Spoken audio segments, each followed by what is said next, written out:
So, welcome to another one of our Bitesize Edge podcasts with people we like to refer to as an Edgeite. And I have the very lovely Keith Amoss with me today. Hello, Keith. Hello, Pip. Hello. I'm always a bit concerned when you say that because it sounds a little bit like Egypt. So I'm assuming that's just me mishearing. You take that how you choose, Keith. You take that how you choose. So, Keith, you're entrenched in Luxembourg as we speak today, aren't you? Mm-hmm. And you were just saying that it was a little grey. What a shame. Well, it has been good. It's been really quite a fantastic summer, really, all in all. But at the moment, yeah, grey and a little bit of rain. But there you go. Okay. So thanks for joining us, Keith. What I'd love to do today is to share with people tuning into our podcast a little bit about your background, your journey to where you are today as a coach, and also obviously how NLP, amongst other tools, has added value to what you do. But first off, tell us a little bit about your journey to where you are, because you've got a fabulous background that includes tornadoes and NATO and all sorts of other fabulous sounding things. So come on, Keith. Yeah, thank you. Yes, very quickly, I'm public sector through and through. At least I was until I started my career in coaching, my second career, I'll call it. But my background was working for the UK Ministry of Defence, a civil servant, pen pusher. And then I went to work with NATO, North Atlantic Treaty Organization, as in human resources. And I've been in various different places. I've lived in Germany, I've lived in Norway, Brussels, and ended up in Luxembourg.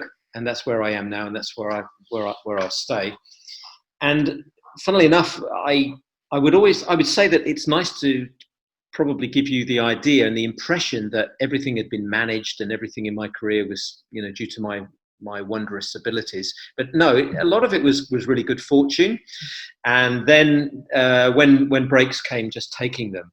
But I went from being somebody who was a civil servant supporting a government policy and writing papers and that type of thing, and got myself up into Whitehall, and it was the time of Thatcher, which was fascinating, and ended up in a situation where, as a human resources person, I found that there was not many people coming and knocking on the door and saying, thanks for paying me, or thanks for the promotion or whatever. But in the element of training and development, people actually did really seem grateful for opportunities to develop. So I realized that coaching and mentoring was really where what I loved.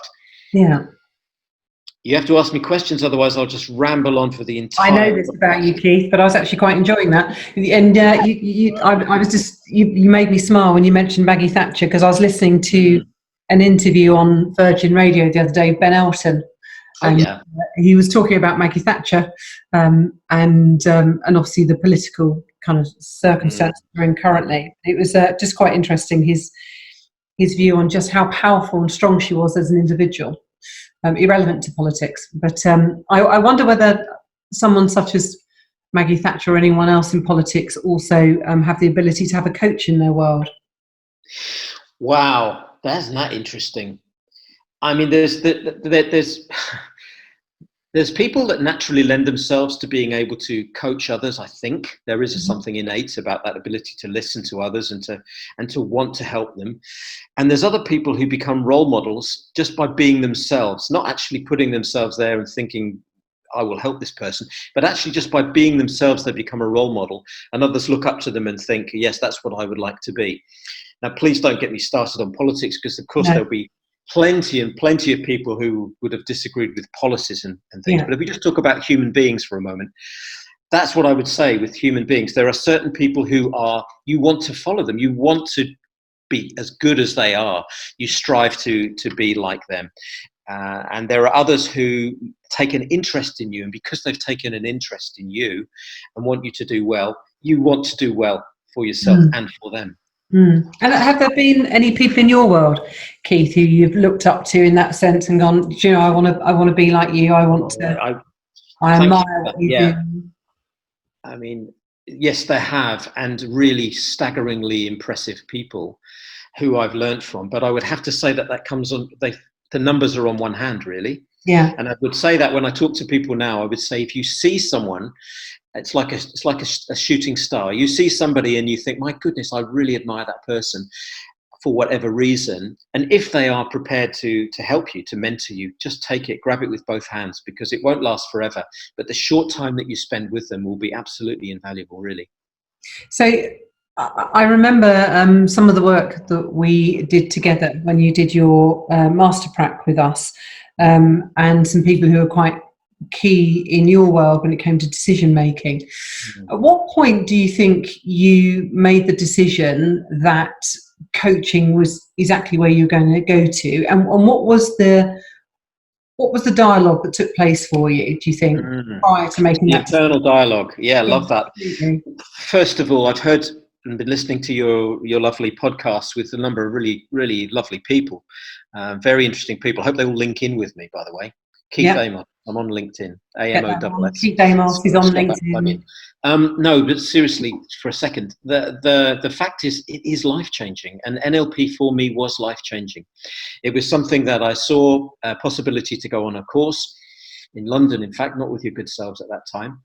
I went along, and what did I get out of that? What I got out of that was to see myself as I was, and also to set goals which would be aligned with my values and what I really wanted to get from my life. And I've heard other people say this on your podcast, but it's absolutely true. The goals that I set myself, and I must have been late 30s, I've met, and I'm now, I won't give the age, but a little older.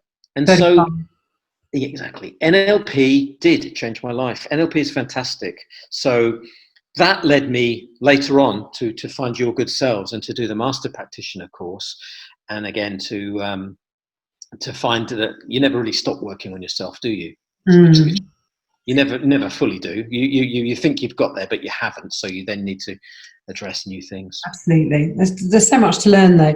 But so Keith, one of the things that interests me though about the coaching arena, and again, a conversation I've had with a couple of people recently, is it feels a little like it's becoming slightly diluted. Oh, you know what I'm worried about? I'm worried that coaching is going to, I'm going to upset some people here, but you'd like to have something contentious. I know that bit. But it's becoming a bit like a state agency. It's not regulated, and people are coming along and saying they're coaches, and you kind of question this. Why are you a coach? Well, I was in business for 20 years. Okay, so that's enough, is it? Well, I know lots about that. I can tell people lots of things. Well, that's then the last person you'd want as a coach, because you're not telling people anything. You're listening, and as Dalai Lama says, if you listen, you'll learn something new. And if you just keep talking, of course, you're telling them what you know. So I think there is a worry, and I think that like your good selves, training people and giving them the opportunity to really practice listening and understanding others is immense. So how do you go about turning down that internal dialogue that you have? So Keith, you work with some really interesting people who are going to be busy, who by virtue of human nature leads us to make assumptions based on what we're hearing. What do you do? What's the tool that you have that allows you to turn down that internal dialogue, so you're not projecting an answer or a response, or leading the witness, for want of a better phrase? Well, thank you. What a great question that is. And that's, again, one of the key skills, I suppose, of being a coach, is that you do have to shut that down, because sometimes, particularly having spent a long time in personnel management where you're just dealing with problems, when someone comes to you, you can't help that part of your brain thinking, well, I know what you need to do here. What you need to do is immediately resign and find another position or something. But with coaching, with the ability to actually try and listen and get into their world, get into their head, and see how they're viewing the world, then of course it becomes far better. When an individual makes up his or her mind to do something, then they will probably do it. If you just simply give advice, it's like, you should do this, you should lose weight, you should get more exercise, thanks very much, really helpful, doesn't make a slightest bit of difference to me. If, however, in discussion and in you understanding my world, you can get me to persuade myself with my internal dialogue that the way I've been viewing things perhaps could be viewed a different way, Yeah. And now I do actually want to get fit, and I actually am going to start my running. And I am, I think I will eat a bit more healthily, and it works.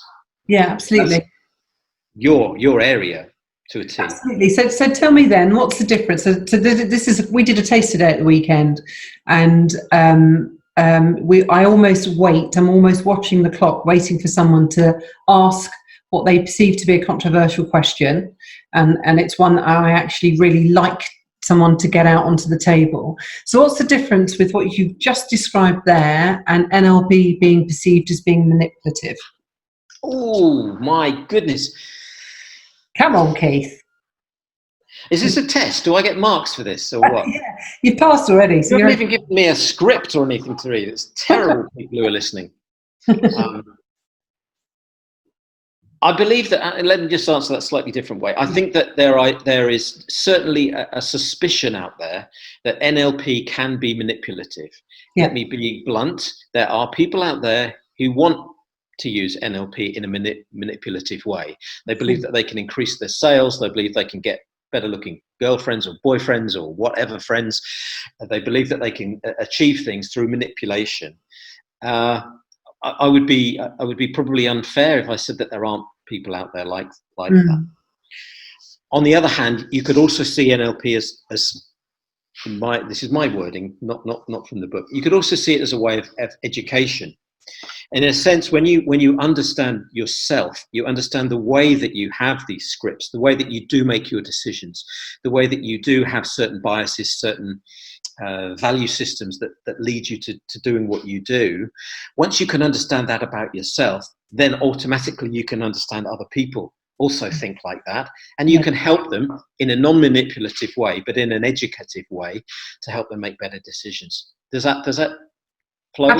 Absolutely, that was perfect. And the interesting thing, that the answer that I often come back with, Keith, is that anything can be manipulated, this we know, and it's about intent. Yeah. So if you look at transactional analysis, I'm okay, you're okay. If that's aligned to your intent with what you're doing with the toolkit, whether it's NLP or any other tools that you have, then in my model of the world, that's aligned to my values and therefore has a good outcome. There's a huge part of this, of course, which is ethical. Yeah. And there's a huge element in which some people will find that they don't want to do something because they don't want to work in an insurance company selling policies to 80-year-old ladies who will never benefit from them, for example, because it goes against their values and it goes against their ethical judgment. So I think ethics plays a big part in NLP too, using it ethically. Yeah, absolutely. So you mentioned before we started recording, you mentioned that you'd been running a coaching session this morning. That's really interesting. I had, and let's no names, no pactoral, but let's use that as a little example of that, because it was an individual who was essentially, and I'll paraphrase, but was essentially going through life being taken advantage of. And the reason that they were allowing that to happen, in our conclusion, or in this person's conclusion, in the end of the session, was, well, I'm allowing that to happen because I don't like to treat other people unethically or badly. I don't like to see that happen. And the realization, the aha moment for them was, oh crikey, but I'm allowing it to happen to me. I'm actually allowing unfairness to occur because I'm letting them do it to me. I'm letting them treat me that way. And when we recalibrated, and you'll give me the right wording because I'm not using the right wording, but when we looked at it from a different perspective, they were able to see that what the issue was here was fairness. Right. It was fairness and equity, and they were not being treated fairly. And one of their values was fairness. So why would you allow that? Why would you allow people to trample over you? So they're working on that. We're working on that together. So that was very interesting this morning. And there's a huge NLP aspects in things I do. And I put that onto my website as well, that I use NLP, because in terms of building.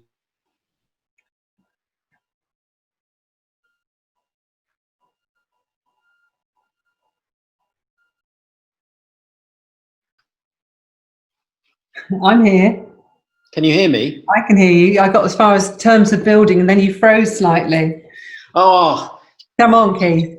again, for people who are listening, this is the second time this has happened. Pip called me one time. She was so bored with what I was saying that she pretended that the Wi-Fi crashed. Unplug the Wi-Fi, Keith. Dear, I know the router was pulled out the wall. And anybody that gets the joy of being on course with you and Jules will have laughs. I can assure them of that. So there is a clearly serious element to what you teach, but it's also great fun, despite Absolutely. What I said on your website, by the way. So Keith, tell us a little bit about as we move towards the end of the podcast. Tell us a little bit about what you actually do and how people can find you. So it's keithamoss.com. That's KEITHAMOSS.com. Have a look at the website, please. I'm on LinkedIn as well, and Facebook and all the other media stuff. A lot of my Facebook posts have unfortunately been related to Brexit lately, but I will have to ease off a little bit on that one. What I do is I like. Let's really get it down to the nitty gritty here. I like to help people see themselves as other people see them. And I use a number of ways to do that, including NLP techniques. And once you have an idea of who you really are, what you really want, and how you are perceived, you can start to see whether some of your behaviors are actually serving you well, and whether you need to change any of those behaviors.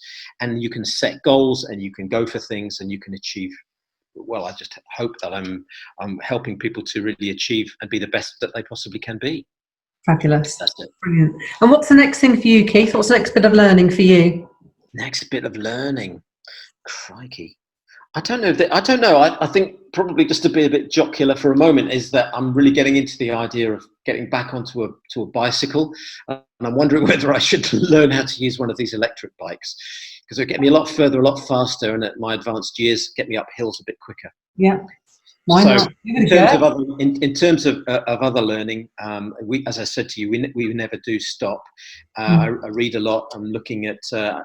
I think as a bit of a tip for everybody, don't narrow your field of view. If you think Oprah Winfrey is somebody that wouldn't really normally appeal to you, go and listen to one of her podcasts. I guarantee you'll get something out of it. Yeah, absolutely. Thank you, Keith. Thank you. Thank you. Before we hang up, just to say to anyone listening, you can follow us on Spotify and on iTunes, Bitesize Edge. Keith, thank you very much for joining us today. Really appreciated it. Needless to say, as humorous as ever. That's up to the people to decide, as they say, a bit like Brexit.